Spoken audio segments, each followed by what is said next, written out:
God is good all the time.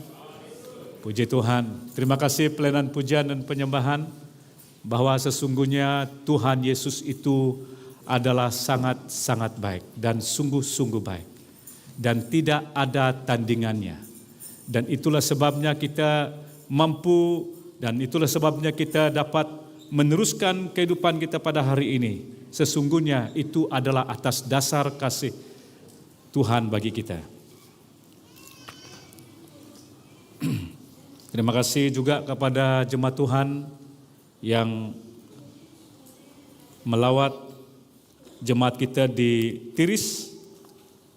Kiranya Tuhan beserta mereka, Tuhan memberkati mereka. Saya sambut kita semua dalam kasih Tuhan yang mungkin pertama kali bersama dengan kita pada hari ini. Doa dan harapan kami bahkan kerinduan kami, kita diberkati Tuhan. Semua kita diberkati Tuhan. Dan sekeluarnya kita nanti kemanapun kita akan pergi, doa kami juga supaya Anda menjadi berkat. Ya. Dan hari ini kita akan belajar mengenai sesuatu perkara yang mungkin kita sedang alami, mungkin sesuatu perkara yang kita perlu perbetulkan, merujuk kepada firman Tuhan.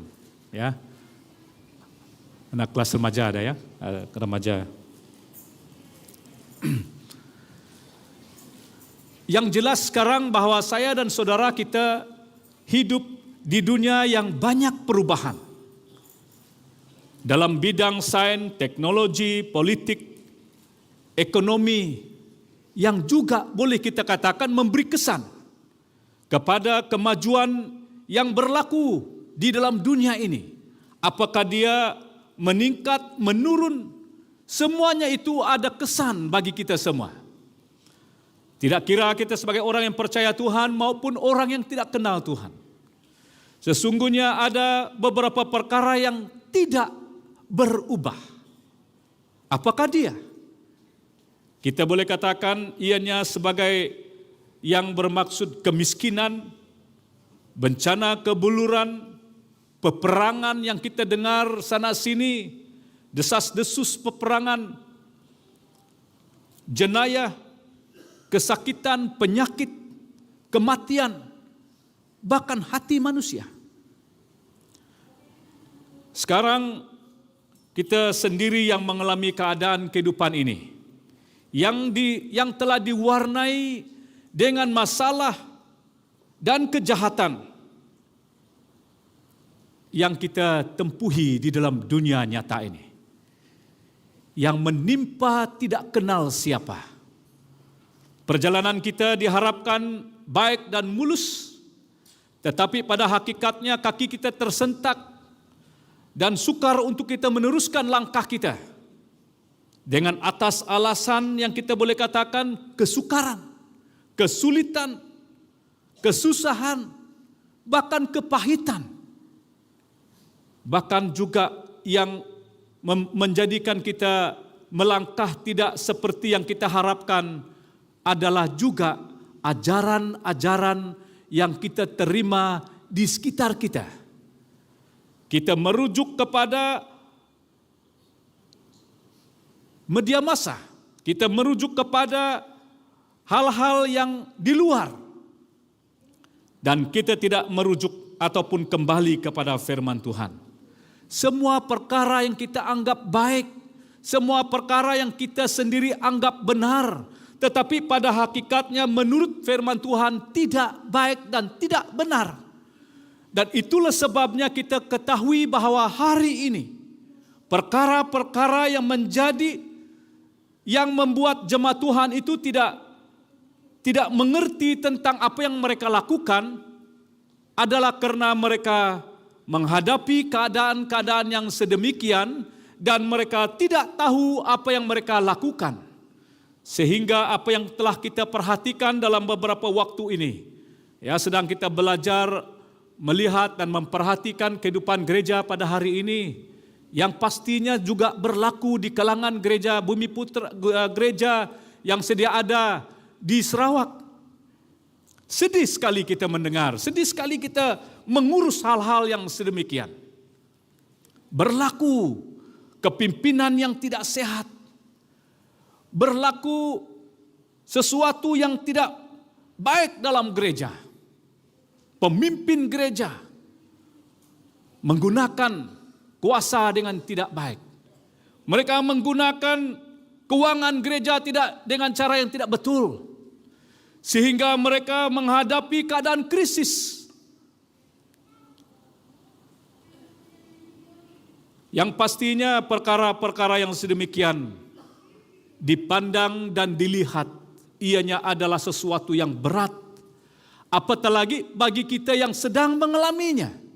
Apatah lagi bagi orang ataupun jemaat Tuhan yang melihat apakah itu pemimpin khasnya. Mereka akan merasa sukar. Mereka akan merasa melihat perkara itu menjadi hambatan. Tetapi bagi sebagian orang, dia akan melihat itu sebagai satu batu loncatan untuk dia untuk terus maju. Karena dia melihat keadaan-keadaan yang sedemikian berlaku dalam gereja, maka ia mempunyai satu inisiatif yang benar, yang sehat, yang berkenan kepada Tuhan. Itu satu kepastian bahwa ia akan mengatakan kepada Tuhan, Tuhan ini aku, pakailah aku sesuai dengan maksud dan rencanamu. Dan inilah sebabnya kita ingin belajar pada pagi ini yang berkaitan dengan cabaran gereja.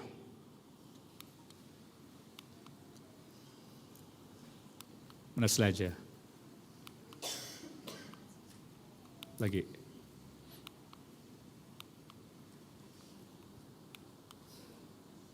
Next slide.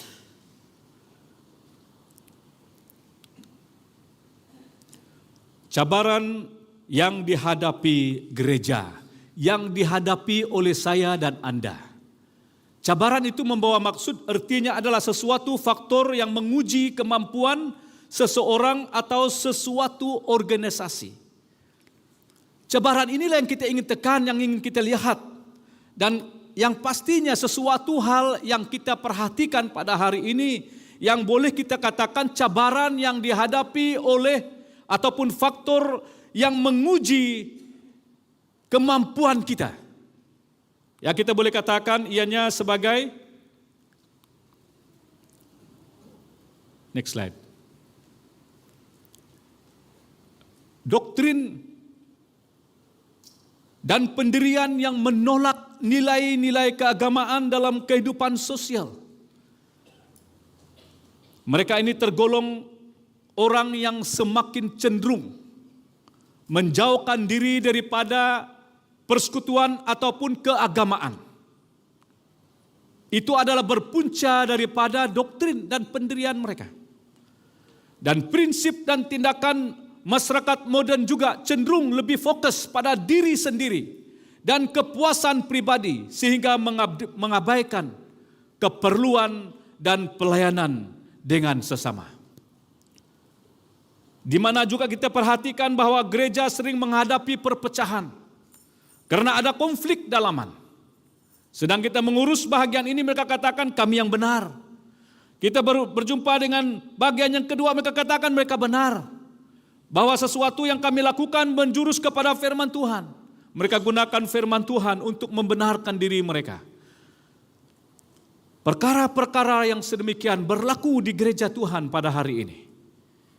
Dan ini juga menjadikan ataupun mengganggu kesatuan, kesaksian gereja itu kepada orang-orang yang di luar sana.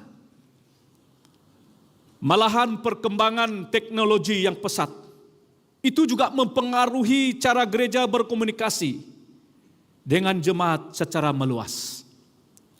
Gereja mengalami kekurangan pemimpin yang berkualiti untuk memimpin dan membimbing jemaat Tuhan. Itu yang kita lihat. Dan lebih banyak lagi cabaran-cabaran yang dihadapi oleh gereja Tuhan, bahkan diri kita sendiri dalam kita menjalani hidup kita sebagai anak Tuhan. Mari kita perhatikan apa kata Alkitab mengenai perkara ini. Matius 24 ayat 12 sampai yang ke-13. Kejahatan semakin merebak sehingga kasih sayang hampir luput dari hati manusia. Namun demikian, sesiapa yang bertahan ke saat akhir akan diselamatkan. Dan juga, kalau perhatikan dalam terjemahan bahasa Indonesia, karena makin bertambahnya kedurhakaan, maka kasih kebanyakan orang akan menjadi dingin. Tetapi orang yang bertahan sampai pada kesudahannya akan selamat. Kalau kita perhatikan daripada kata kejahatan, next slide. Next. Lagi.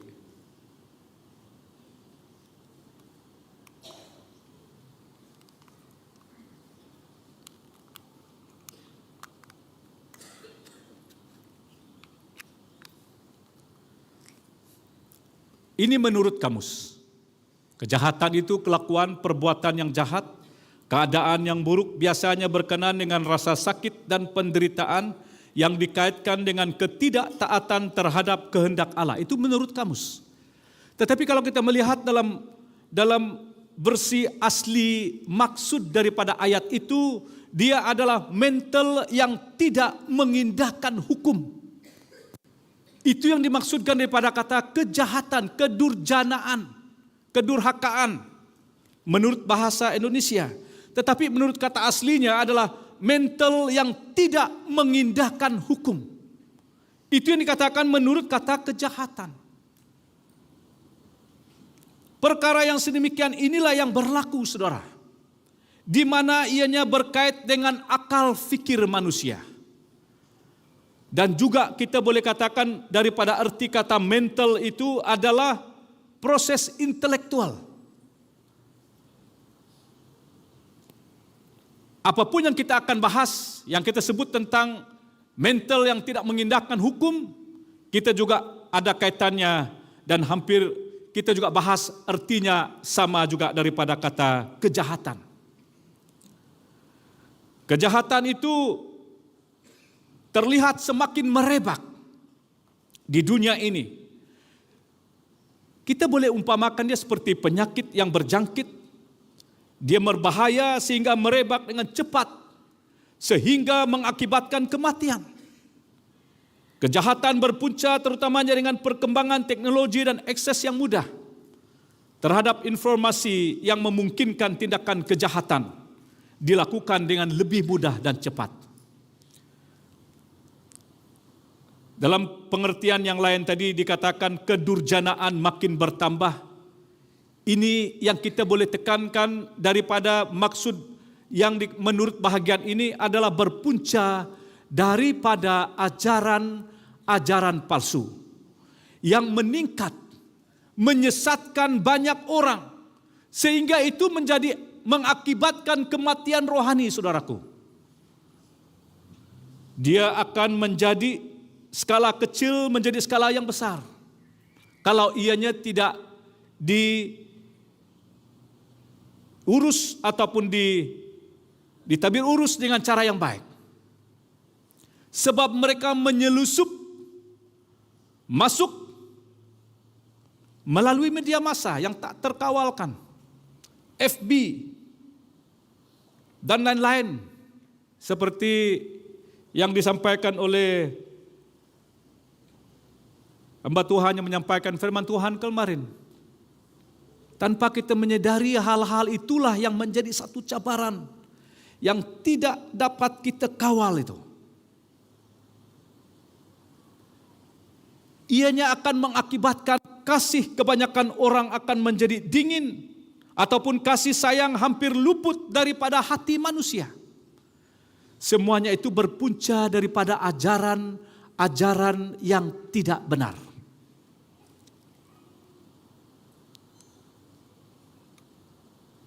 Kalau kita perhatikan dalam Wahyu pasal yang kedua ayat yang keempat, kasih pertama sudah mulai hilang. Namun hal ini tidak berarti, saya perhatikan bahagian ini, dia tidak berarti bahwa kasih sayang itu hampir luput dari hati manusia. Malahan saya juga tidak pernah khawatir, bukan mendorong, Tetapi kalau ianya sudah berlaku, kita doakan untuk mereka.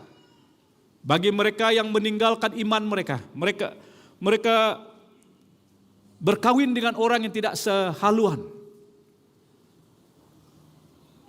Tetapi waktu mereka kecil, mereka dididik oleh firman Tuhan. Ada satu kisah yang saya dapat tahu, ada seorang anak yang sudah dewasa dan dia sudah menikah dengan orang yang dia kasihi, tetapi pada suatu waktu dia merasa terpanggil. Bagaimana dia mau melayani yang walaupun dia sudah diketepikan oleh semua ahli keluarga. Tetapi dia merasa ada kerinduan di dalam hati dia untuk melayani suaminya. Dan dia berhubung kepada pastor yang lain. Boleh membantu saya. Yang walaupun saya tahu ahli keluarga saya telah menolak saya. Itulah sebabnya dikatakan tadi bahwa kasih itu dia tidak akan luput serta-merta ataupun luput semuanya daripada hati manusia.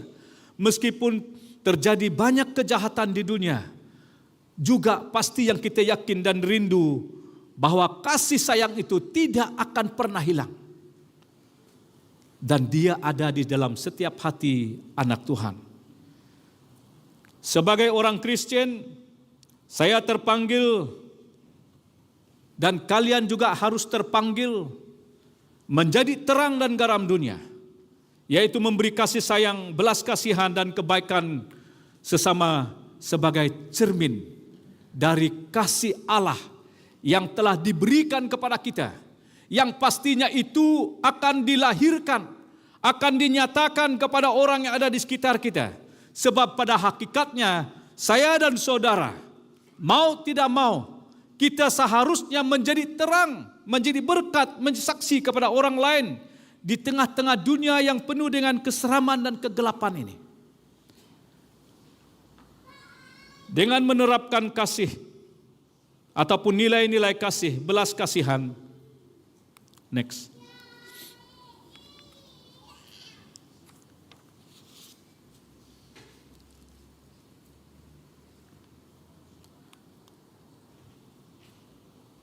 Lagi. Dengan menerapkan nilai-nilai kasih, belas kasihan dan kebaikan dalam kehidupan sehari-hari, kita dapat menjadi alat, instrumen Allah atau agen yang membawa perubahan dan memberi pengaruh positif di tengah-tengah dunia yang penuh dengan kejahatan. Jadi, meskipun kejahatan mungkin terlihat merebak, kasih sayang tetaplah penting dan dapat menjadi cahaya yang menerangi dunia yang gelap ini. Mari kita melihat daripada ayat yang seterusnya. Timotius 3 ayat 2 sampai yang keempat.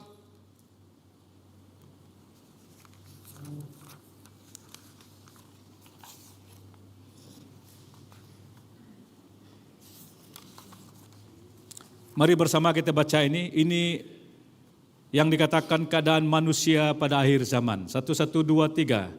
Manusia akan menjadi pencinta diri, pencinta uang, bercakap besar, berlagak bongkak, mencaci maki, ingkar, tidak bersyukur, tidak suci, tidak mengasihi, tidak mengampuni, suka memfitnah, tidak menguasai diri, buas dan pembenci kebaikan, kianat, gopoh, angkuh, serta lebih mencintai keseronokan daripada mengasihi Allah. Paulus, dia menulis kepada Timotius dan menjelaskan bahwa kemurtadan dan kejahatan akan dikatakan menurutnya merajalela di zaman mereka. Demikian juga pada zaman hari ini. Dia memberi sesuatu situasi dan keadaan yang pernah berlaku. Dan dikatakan di dalam bahagian ini, pasal yang ketiga di garis besarnya dikatakan keadaan manusia di akhir zaman. Demikian juga kita perhatikan bahwa dia memberi petunjuk kepada Timotius agar tetap setia kepada kebenaran firman Tuhan yang yang telah dia pelajari.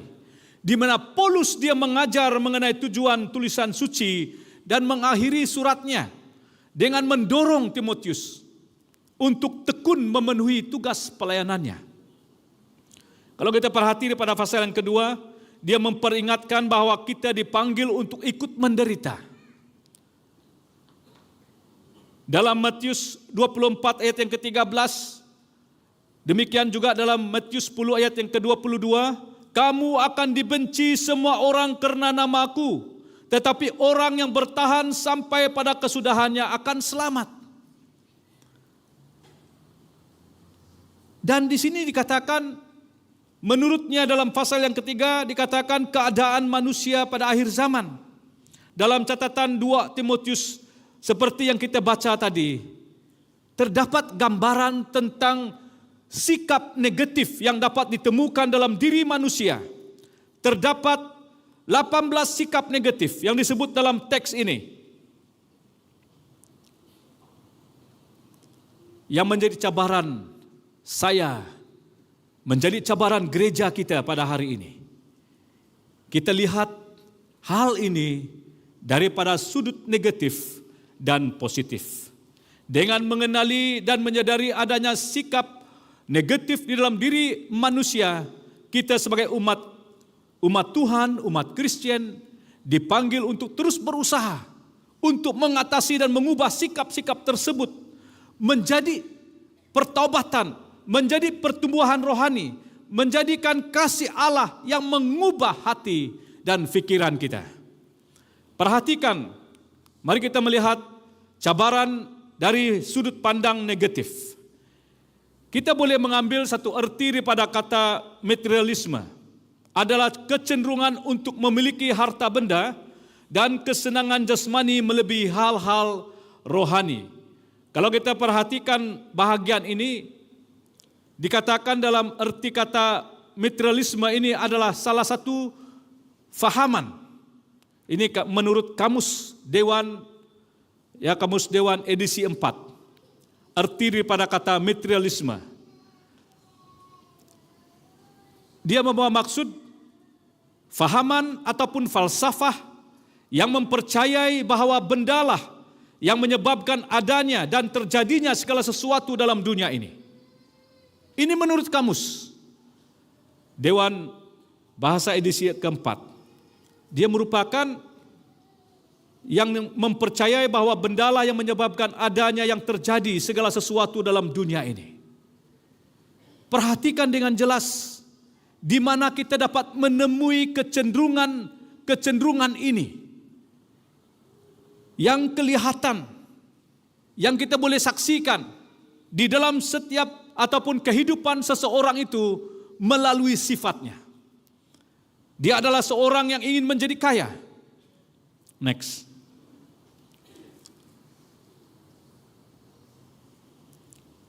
Dia seorang yang mau menjadi kaya. Keinginannya untuk mengejar satu kehidupan yang dikatakan yang tentram, yang penuh kesukaan. Dan ini menjadi satu tanda-tanda yang lahir dari kehidupan yang mencintai dirinya dan menjadi hamba uang. Dia mengangkat satu sifat sebagai satu contoh. Bagaimana orang menjadi kaya, bagaimana menjadi berhasil, bagaimana menjadi terkenal, dan juga berusaha untuk mengikuti caranya, cara hidupnya ataupun falsafah kehidupannya, ataupun cara keberhasilannya. Tanpa kita menyadari, hal-hal yang terjadi seperti ini sedang menyelusup di antara kita. Sehingga itu akan membuahkan sifat dan sikap kita, hati kita. Sehingga kita telah mengabaikan hal yang terpenting. Kita menghargai hal-hal dunia daripada hal-hal surga. Kita bertindak ringan akan firman Allah. Tetapi kita mengambil berat akan perkataan manusia. Akibat daripada materialisme ini saudaraku, ia membuat ataupun menjelaskan bahwa kehidupan kita sudah dikuasai. Kehidupan kita sudah mengikut jejak yang ia inginkan kita lakukan. Sebab kita mempunyai satu keinginan yang besar supaya kita menjadi seorang yang hebat, seorang yang kaya. Dan itulah sebabnya menurut bahagian ini tadi dikatakan pencinta diri. Mencintai diri sendiri, kecenderungannya adalah untuk mencintai dirinya. Manusia ini dia cenderung ya egois dan hanya memikirkan kepentingan diri sendiri tanpa memperhatikan keperluan orang lain. Dalam arti kata yang dikatakan menurut terjemahan bahasa Indonesia, dia katakan dia lebih mementingkan diri sendiri. Dia pencinta uang, dia cenderung untuk mencintai uang. Di sini manusia seringkali tergoda oleh kekayaan dan materi, sehingga menjadi tamak, tidak puas dengan apa yang kita miliki. Kita dikatakan rakus dengan uang. Kita menjadi hamba uang.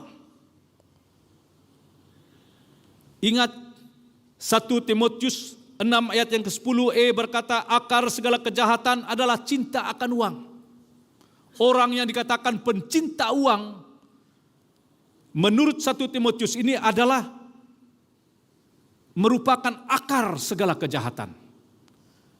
Malahan juga bercakap besar, membual dalam bahasa Indonesia, kecenderungan untuk menjadi sombong dan bangga. Dia adalah seorang yang seringkali merasa lebih baik dan lebih penting daripada orang lain, sehingga menjadi sombong, sehingga dia membangga dirinya sendiri. Dia suka mengangkat ataupun membangga dirinya tanpa dasar. Bahkan juga dia berlagak bongkak, menyombong diri. Kecenderungan orang ini dia menjadi kasar dan tidak sabar. Manusia dapat menjadi kasar dalam perkataan dan tindakan mereka. Itu adalah berpunca daripada kata berlagak bongkak. Inilah sifatnya. Serta kehilangan kendali diri. Dia menghadapi situasi sulit. Dan dia membangga dirinya tanpa rasa malu dengan orang lain. Dia juga dikatakan pemfitnah. Mencaci maki. Dia suka menghina orang lain. Dia melakukan sesuatu yang berlawanan dengan kebaikan. Dia mengingkar terhadap ibu bapa. Mereka memberontak terhadap orang tua. Menurut bahagian ini juga dikatakan bahwa iblis, di mana Rasul dia bernubuat bahwa iblis akan menyebabkan kerusakan besar atas keluarga. Anak akan melawan orang tua. Lelaki dan wanita akan hidup tanpa kasih. Kata ini dapat berarti tanpa kasih keluarga. Dan menunjukkan kepada kekurangan perasaan lemah lembut dan kasih yang lazim. Seperti yang ditunjukkan oleh seorang ibu yang tidak mengasihi anaknya.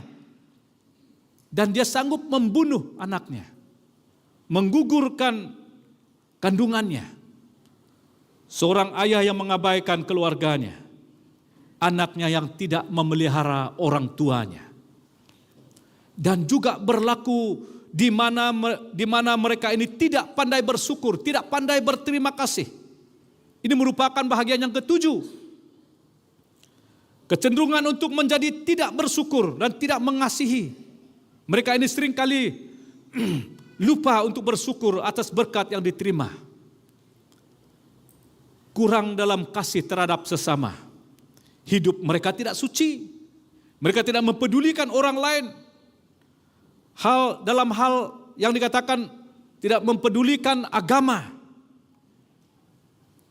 Manusia ini dapat terjerumus dalam dosa dan tidak hidup sesuai dengan nilai-nilai keagamaan yang benar. Mereka tidak mengasihi, tidak tahu mengasihi, tidak mengampuni, suka memfitnah, tidak menguasai diri, buas, pembenci kebaikan. Next. Khianat, angkuh, lebih mencintai keseronokan daripada mengasihi Allah. Saudara, berjaga-jagalah, berwaspadalah tentang cabaran-cabaran terhadap iman kita ini, yang boleh menggugatkan kasih Allah yang sudah bermostotin dalam hidup kita, dalam diri kita, dalam hati kita. Ianya akan merampas dan menjadi kita akan merasa dingin. Kasih kita akan menjadi dingin terhadap orang lain, bahkan kepada Tuhan. Lebih daripada itu adalah diharapkan bahwa mereka akan diberi pertolongan baru, diberi semangat yang baru, dengan berdiri teguh dan berharap sampai kepada akhirnya, supaya kita beroleh selamat. Next. Bagaimana kita mengatasi cabaran ini?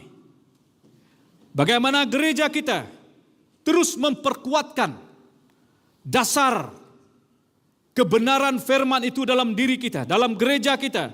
Kita harus memusatkannya dan memulakannya dengan iman percaya kita. Iman percaya kita kepada Tuhan. Ada satu message saya dengar kemarin, dia katakan, bagaimana mungkin kita katakan kita beriman? Bagaimana mungkin kita boleh katakan bahwa kita percaya kepada Tuhan kalau kita tidak setia dengan apa yang dikatakan oleh Tuhan? Bermaksud perkara ini seiring dalam kehidupan kita. Jika kita adalah seorang yang percaya kepada Tuhan, kita akan menjadi seorang umat yang setia mengerjakan apa yang Tuhan telah percayakan kepada kita. Jika kita setia dalam perkara-perkara yang kecil, maka Tuhan akan menyediakan yang terbaik buat kita. Dia akan memberi kita yang lebih besar. Bagaimana mungkin kita mau melakukan sesuatu dengan hal-hal yang kita anggap besar, tetapi dalam perkara-perkara yang kecil kita tidak dapat melakukannya. Yang kedua, berdoa secara konsisten ataupun berdoa secara teratur dan disengajakan untuk gereja, untuk pemimpin-pemimpin gereja, untuk jemaat-jemaat Tuhan, supaya kita diberi kekuatan, supaya kita diberi hikmat, supaya kita diberi perlindungan dalam menghadapi hari-hari yang jahat ini. Hari-hari yang penuh dengan kesukaran dan cabaran ini. Dan yang berikutnya, terlibat aktif saudaraku. Kita terlibat aktif dalam ibadah ataupun kebaktian gereja dan memperkuatkan persekutuan ataupun siji kita dengan jemaat yang lain, dan kita saling mendukung, saling mendorong, saling membantu, saling memperlengkapi, saling memberi pengajaran yang relevan. Kita akan belajar dan memahami apa arti daripada kata firman Tuhan. Saya pasti dalam siji kita boleh melihat dan menemuinya jika Anda mencari orang yang di luar sana, mencari kebenaran itu di media massa, di alam maya, tanpa bimbingan dan pimpinan orang yang ada dengan kita. Kita terlibat aktif dalam pelayanan dan misi penginjilan di antara masyarakat. Gereja juga perlu terus beradaptasi dengan perkembangan zaman tanpa mengorbankan prinsip-prinsip iman, tanpa mengorbankan kebenaran Allah itu sendiri, kebenaran Alkitab itu sendiri. Benar bahwa kita akan menjurus mengikut keadaan hari ini, tetapi kita harus meletakkan dasar firman Tuhan dalam setiap apapun yang kita lakukan. Dan kita mempertahankan kesatuan dalam gereja dengan mengutamakan kasih, pengampunan, kerendahan hati di antara kita sebagai umat. Mari kita melihat cabaran yang positif. Kita lihat ini daripada pandang positif. Kita diingatkan supaya kita mengerjakan dan melakukan pekerjaan ataupun perkara yang dikatakan yang baik. Mari bersama kita lihat dalam Yakobus pasal 4 ayat ke-17. Saya pegang selalu ayat ini. Yakobus 4 ayat yang ke-17, apabila seseorang tidak melakukan sesuatu yang baik dan sepatutnya dilakukan, maka orang itu berdosa. maka begitu mudah sekali seseorang itu jatuh dalam dosa, saudaraku. Kalau kita tahu bahwa itu adalah sesuatu yang baik, sesuatu yang membangun orang lain, tetapi kita tidak melakukannya. Kita terpanggil melakukan apa yang Tuhan telah percayakan kepada kita. Sebab mengapa ianya terjadi adalah karena Kristus telah memerintah hidup kita. Kasih Kristus sudah ada dalam diri kita, sehingga kita tidak akan pernah merasa senang melihat orang yang hidup dalam kesusahan. Kita tidak akan merasa senang melihat orang yang hidup dalam keadaan yang berdosa karena mereka belum diselamatkan. Maka kita akan turun padang. Kita akan pergi memberitakan Injil, menyatakan kebenaran kepada mereka seperti amanat agung yang telah diberikan kepada kita. Dan kita tidak boleh lari daripada perintah ini, sebab diberikan kepada kita semua. Sebab ianya akan mengurangkan penderitaan manusia dalam masyarakat yang ada sekarang ini. Malahan sewaktu kita mengerjakan bahagian ini, saudaraku, kita sedang memberhentikan penyebaran kejahatan. Kita sedang memberhentikan kejahatan yang sedang bermaharajalela di antara jemaat, di antara umat, di antara masyarakat. Jika kita akan turun padang, kita memberitakan firman Tuhan. Saya sangat tertarik dengan kesaksian seseorang. Dia katakan sedemikian, saya tidak begitu ketara sekali bagaimana saya menyampaikan kebenaran firman, sebab saya tidak tahu bagaimana cara penampilan ataupun cara untuk menyampaikannya. Dan kita memberitahukan kepada dia. Dan dia katakan, pastor, baru-baru ini ada orang yang terpanggil untuk mendengar firman. Dia melihat gaya hidup saya di dalam pejabat dan dia bertanya dengan saya, kamu agama apa? Lalu saya menceritakan saya agama Kristen dan dia merasa ada sesuatu yang saya dapat daripada dirimu. Setiap waktu kita berada di pejabat, penampilan kamu berbeza sekali. Dan itulah sebabnya orang ini datang. Dia bertanya dengan kita. Dia bertanya bagaimana memberitakan, menceritakan, memberitahukan kebenaran ini kepada orang ini. Mari bersama kita melihat pembacaan ayat ini. 2 Timotius 4 ayat yang pertama sampai yang kelima. Kecil ya. Harap kita dapat melihat ini. Mari bersama kita baca, ini ayat yang terakhir. Menjawab apa yang kita bahas tentang ayat sebelumnya. Mari bersama, 1, 2, 3. Di hadapan Allah dan Kristus Yesus yang akan menghakimi orang yang hidup dan yang yang mati. Padamu demi pernyataannya dan demi kerajaannya. Beritakanlah firman, siap sedialah baik atau tidak baik waktunya. Sekali lagi, ayat yang kedua tuh. 1, 2, 3. Beritakanlah firman, siap sedialah baik atau tidak baik waktunya. Nyatakanlah apa yang salah, tegurlah dan nasihatlah dengan segala kesabaran dan pengajaran. Karena akan datang waktunya, orang tidak dapat lagi menerima ajaran sehat, tetapi mereka akan mengumpulkan guru-guru menurut kehendaknya untuk memuaskan keinginan telinganya. Mereka akan memalingkan telinganya dari kebenaran dan membukanya bagi dongeng. Tetapi sayalah dirimu dalam segala hal, sabarlah menderita, lakukanlah pekerjaan apa itu? Lakukanlah pekerjaan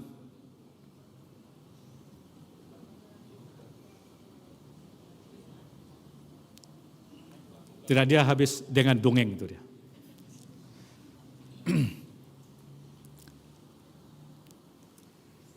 Sesuatu bahagian yang kita perhatikan dengan bijak dalam kita menemui dan melihat apa yang akan kita harus lakukan. Di mana ayat-ayat ini adalah sesuatu hal yang harus kita lihat sebagai orang Kristen. Dia mengajar kita supaya kita berhati-hati dan berwaspada. Next slide. Terhadap godaan dan pengaruh negatif di sekitar kita.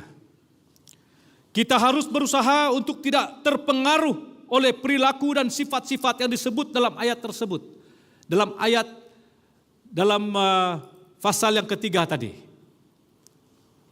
Melainkan berusaha untuk hidup sesuai dengan ajaran dan nilai-nilai yang diajarkan oleh Tuhan.